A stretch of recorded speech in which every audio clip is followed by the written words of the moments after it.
बल्लू काका युग के सवाल का जवाब देते हुए कहते हैं, मतलब ये युग बाबू कि उस वक्त आप छोटे थे, इसलिए शायद आपको याद नहीं जब यक्षिणी ने विराट बाबू को अपना शिकार बनाया था। बल्लू काका ने इतना ही कहा था कि तभी युग बीच में ही उन्हें टोकते हुए कहता है, क्या कहा आपने? यक्षिणी ने विराट भैया को अपना शिकार बनाया था? पर मुझे तो बताया गया था कि उनकी मौत दिल के दौरे पड़ने की वजह से हुई थी। जब वो किश्नोई नदी ही पार कर रहे थे तभी उन्हें दिल का दौरा पड़ गया और वहीं पर उन्होंने अपना दम तोड़ दिया। वो तो युग बाबू, आप उस वक्त छोटे थे ना, इसलिए यक्षिणी की सच्चाई आपको बताई नहीं गई थी, वरना आपके दिल में उसका खौफ बैठ जाता। वो यक्षिणी बहुत ही खतरनाक थी। किसी किसी मर्दों के शव मिलते थे और किसी के तो मिलते भी नहीं थे। हम किस्मत वाले थे कि विराट बाबू का शव हमें नदी के पास ही मिल गया था। युग बल्लू काका की बात का कुछ जवाब नहीं देता और वो गौर से नदी पार करते हुए उनकी सारी बातें सुन रहा था। विराट बाबू की मौत की खबर जब वंदना बहुरानी को लगी तो जैसे उनकी दुनिया ही उजड़ गई। कैसे ना उजड़ती, आखिर एक पत्नी की दुनिया उसके पति से ही तो होती है। विराट बाबू के जाने के बाद वंदना बहुरानी ने अपने आप को एक कमरे में बंद कर लिया। ना किसी से बात करती थी, ना अपने कमरे से बाहर निकलती थी। मुझे तो सालों हो गए पर मैंने बहुरानी को नहीं देखा। खाना पीना भी बड़ी मालकिन उन्हें कमरे में दे आती है। मालकिन ने बहुरानी को कितना समझाया कि भूल जाए विराट बाबू को, पर वो कहाँ किसी की सुनती है। मुझे तो लगता है उनके प्राण भी तभी चले गए थे जब विराट बाबू के गए थे। सच्चा प्यार इसी को कहते हैं। बल्लू काका की सारी बातें सुनने के बाद युग की आंखों में नमी आ गई थी। आती भी कैसे नहीं, आखिर बचपन में माँ से भी ज्यादा प्यारों से कोई करता था तो वो उसकी वंदना भाभी ही तो थी। युग और बल्लू काका नदी पार कर ही रहे थे कि तभी बल्लू काका चलते चलते रुक जाते हैं। बल्लू काका को यूं अचानक से रुकते हुए देख युग हैरान हो जाता है और सोचने लगता है, ये बल्लू काका नदी के एकदम बीचों बीच आकर क्यों रुक गए। युग उनसे कुछ पूछता उससे पहले ही वो देखता है कि बल्लू काका अपनी धोती में बंधी गठान खोलते हैं और उसमें से एक छोटी सी पोटली निकालते हैं जिसके अंदर कुछ चिल्लर पैसे रखे हुए थे। उन चिल्लर पैसे में से बल्लू काका 1 रुपए का सिक्का निकालकर हाथ जोड़ते हुए उस सिक्के को नदी के अंदर फेंक देते हैं। ये सब देखकर युग की आंखें चौंधिया जाती है और वो हैरानी के साथ पूछता है, अरे ये क्या बल्लू काका, आपने ये सिक्का नदी में क्यों फेंक दिया? बल्लू काका युग के सवाल का जवाब देते हुए कहते हैं, फेंका नहीं बेटा, दान किया है। युग अपना मुंह फाड़ते हुए कहता है, क्या कहा आपने? दान किया है? मतलब ये बेटा कि नदी में सिक्का डालना हमारे हिंदू धर्म में दान का दूसरा रूप बताया गया है। तुम्हें तो पता ही होगा, हमारे शास्त्रों में नदियों को देवी की तरह पूजा जाता है। इनका संबंध शास्त्रों में विभिन्न देवी देवताओं से बताया गया है। जब नदी, तालाब या फिर समुद्र आदि में हम सिक्का डालते हैं तो ये उसके दैवीय स्वरूप को एक भेंट चढ़ाने का तरीका होता है। ज्योतिष शास्त्र में भी विभिन्न दोषों को दूर करने के लिए जल में सिक्के व पूजन सामग्री प्रवाहित करने की प्रथा है। अच्छा, तो ये बात है, पर आपको पता है इसके पीछे एक साइंटिफिक रीजन भी है? बल्लू काका अपना सिर खुजाते हुए कहते हैं, और वो क्या युग बाबू? आपको तो पता ही होगा, प्राचीन काल में तांबे के सिक्कों का प्रचलन था। तांबा जो है वो जल के शुद्धिकरण में काम आता है। आयुर्वेद में भी कहा गया है कि तांबे के बर्तन में पानी रखने से वो शुद्ध हो जाता है। पुराने जमाने में जब लोग तांबे के सिक्के नदी में डालते थे तो सिक्के धरातल में जाकर कई दिनों तक वहां पर जमा रहते थे। इससे तांबे का अंश धीरे धीरे जल में घुलता था, जिससे शुद्धिकरण की ये प्रक्रिया चलती रहती थी। आज के जमाने में अब तांबे के सिक्के तो नहीं चलते, पर ये परंपरा अभी भी चलती आ रही है। अच्छा, तो ये बात है युग बाबू, हमें तो ये बात पता ही नहीं थी। बल्लू काका और युग धीरे धीरे वापस से नदी पार करने लग जाते हैं। इस तरफ युग के बड़े पापा के घर में युग की बड़ी मम्मी जानकी और उसके भाई की पत्नी रजनी किचन के अंदर खाना बना रही थी। रजनी सब्जी बघारते हुए कहती है, आपको क्या लगता है भाभी, युग आएगा या नहीं आएगा? जानकी झट से रजनी की बात का जवाब देते हुए कहती है, अरे तुम ऐसा क्यों कह रही हो रजनी? युग बेटा है इस घर का और मेरे विराट के गुजर जाने के बाद यहाँ पर जो कुछ भी है वो सब उसी का तो है। देखना वो जरूर आएगा। बल्लू काका लेने गए हैं ना उसे, वो युग को अपने साथ लेकर ही आएंगे, मेरा मन कहता है। रजनी हिचकिचाते हुए कहती है, हाँ वो सब तो ठीक है भाभी, पर मेरे मन को एक बात खाए जा रही है और वो ये कि यदि युग को यहाँ हमारे घर आना ही होता तो वो सीधे आ जाता ना। उसे वो लाशों वाली क्या कहते हैं, हाँ ग्रेवयार्ड कोठी खोलने की क्या जरूरत थी? आपको पता है ना कितना हंगामा हो रहा है उसे लेकर दोनों गांवों में। हाँ रजनी मुझे पता है, उसी के लिए तो आज मीटिंग भी बुलाई गई है। पर तुम्हें तो पता है ना, जब युग छोटा था और अनुराग भैया उसे बोर्डिंग स्कूल में छोड़कर आए थे, तब से लेकर आज तक हमने भी तो उसकी खबर नहीं ली, कोई रिश्ता ही नहीं रखा उस बेचारे के साथ, तो कैसे आता वो यहाँ पर?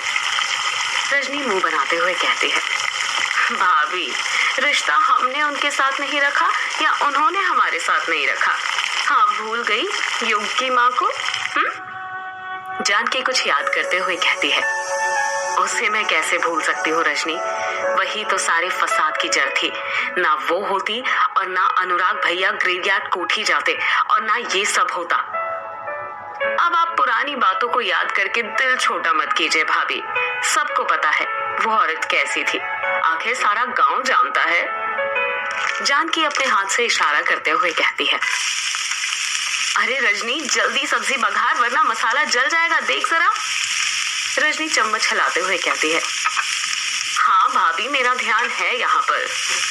जानकी और रजनी आपस में बातें कर ही रहे थे कि तभी वहाँ पर रजनी की बेटी अवोदिता आ जाती है। अवोदिता की उम्र करीब 23 साल थी। दिखने में वो सुंदर तो थी पर उसका रंग काला था। अवोदिता किचन के अंदर घुसते हुए कहती है, आप दोनों यहाँ पर बस खाना ही बनाते रहेंगी या बाहर मेहमानों का स्वागत भी करेंगी? युग जी आ गए हैं। जानकी खुश होते हुए कहती है, क्या कहा अवोदिता बेटी, युग बेटा आ गया? हाँ बुआ, और युग जी बाहर पापा और फूफा जी के पास खड़े हुए हैं। जानकी रजनी का हाथ पकड़ते हुए कहती है, चल रजनी जल्दी से युग बेटे से मिल ले। रजनी अपना हाथ छुड़ाते हुए कहती है, भाभी आप जाइए ना, मैं ये सब्जी देख कर आती हूँ वरना ये जल जाएगी। अच्छा ठीक है मैं ही जाती हूँ। इतना कहकर जानकी वहां से जाने लग जाती है। जानकी के पीछे पीछे ही अवोदिता भी जा ही रही थी कि तभी रजनी उसे रोकते हुए कहती है, अरे तू कहाँ जा रही है? अवोदिता शर्माते हुए कहती है, युग जी को देखने। रजनी घूरते हुए कहती है, तो इतना शर्मा क्यों रही है, सीधे सीधे बोलना। जानकी अभी किचन के दरवाजे तक ही पहुंची थी कि तभी वो कहती है, अरे शर्माएगी कैसे नहीं, भूल गई रजनी, बचपन में युग और ये गुड्डा गुड्डी का खेल खेलते थे, तो ये अवोदिता अपनी दुल्हन की शादी युग के दूल्हे से और युग अपने दूल्हे की शादी इसकी दुल्हन से कराता था। और जब इन दोनों से पूछते थे कि आपस में शादी करोगे तो कैसे हाँ हाँ चिल्लाते हुए पूरे घर में घूमते थे। अवोदिता शर्माते हुए कहती है, उस वक्त हम छोटे थे ना बुआ जी। जानकी कान पकड़ते हुए कहती है, क्या कहा, छोटे थे? तो एक बात बता, अभी इतना क्यों शर्मा रही है?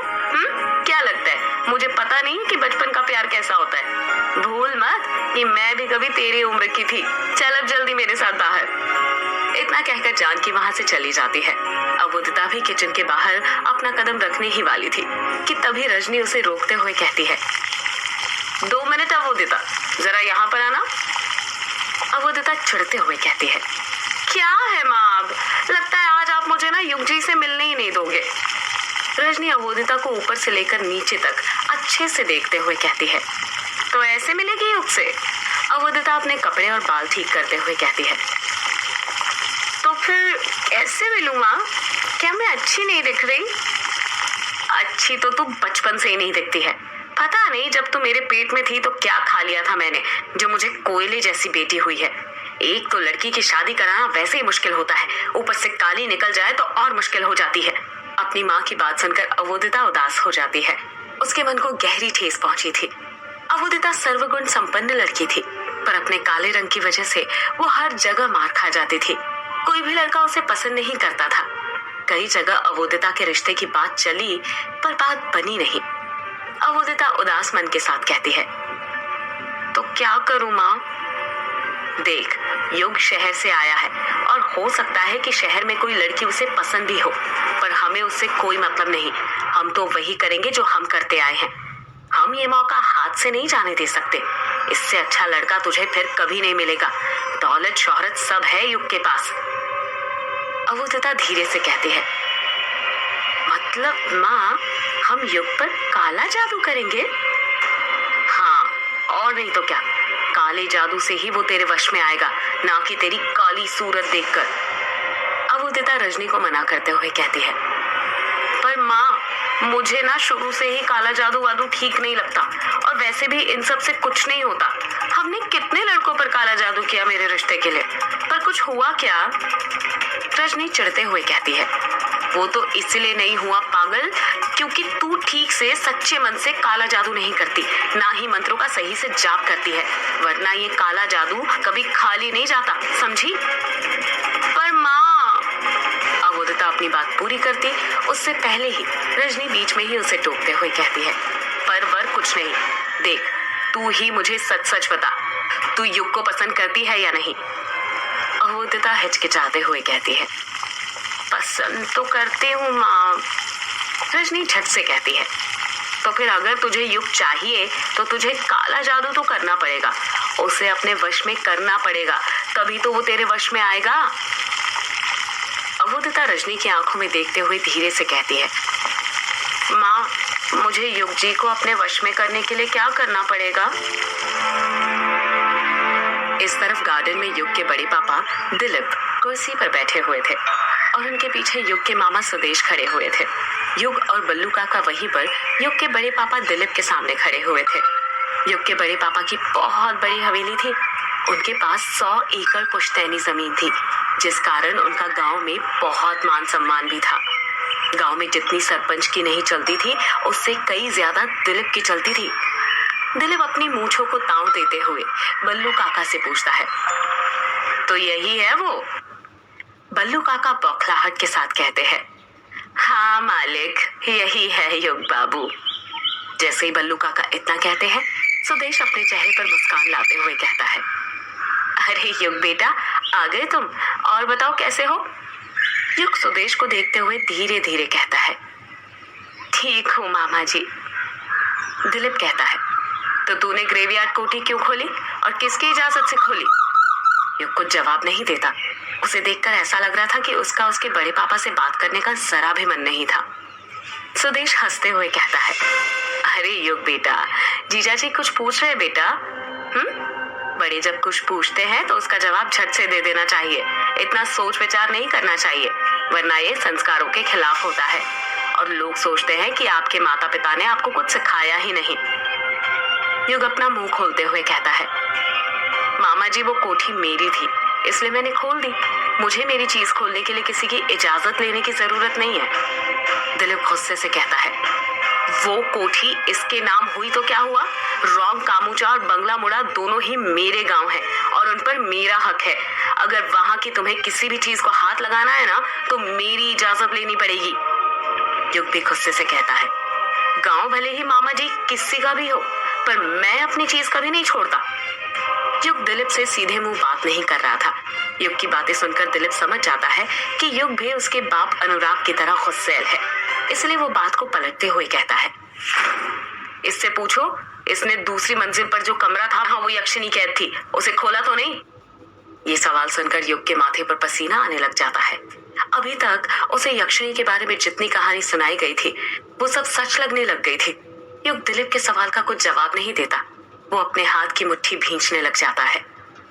सुदेश अपने चेहरे पर मुस्कान लाते हुए कहता है, युग बेटा बताओ, जीजा जी कुछ पूछ रहे हैं। तुमने वो दूसरी मंजिल का दरवाजा खोला तो नहीं ना, जिस पर बहुत सारे ताबीज बंधे हुए थे? इस तरफ किचन के अंदर जब रजनी अपनी बेटी अमोदिता के मुंह से सुनती है कि वो युग पर काला जादू करने के लिए तैयार है, तो वो खुश हो जाती है। रजनी अपने चेहरे पर मुस्कान लाते हुए कहती है, ये हुई ना बात। सुन, मैं युग के लिए पानी लेकर जाती हूँ, तू जब तक उसे अपने वश में करने के लिए चाय बना। अमोदिता बीच में ही अपनी माँ को टोकते हुए कहती है, बस मुझे युग जी के लिए चाय बनानी है और वो मेरे वश में आ जाएंगे? रजनी चिढ़ते हुए कहती है, नालायक लड़की, पहले मेरी पूरी बात तो सुन ले। तुझे चाय कोई ऐसी वैसी नहीं बनानी है, वशीकरण चाय बनानी है।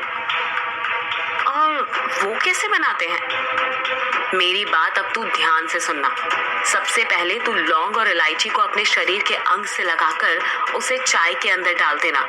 उसके बाद ओम नमः कामाख्या देवी पुरुष में वश कुरु कुरु स्वाहा मंत्र का 108 बार जाप करना, और जहाँ पर मैंने पुरुष बोला है वहां पर युग का नाम लेना, समझी? माँ समझ तो गई, पर क्या 108 बार जाप करना जरूरी है? और नहीं तो क्या, इतना आसान थोड़ी है ये काला जादू।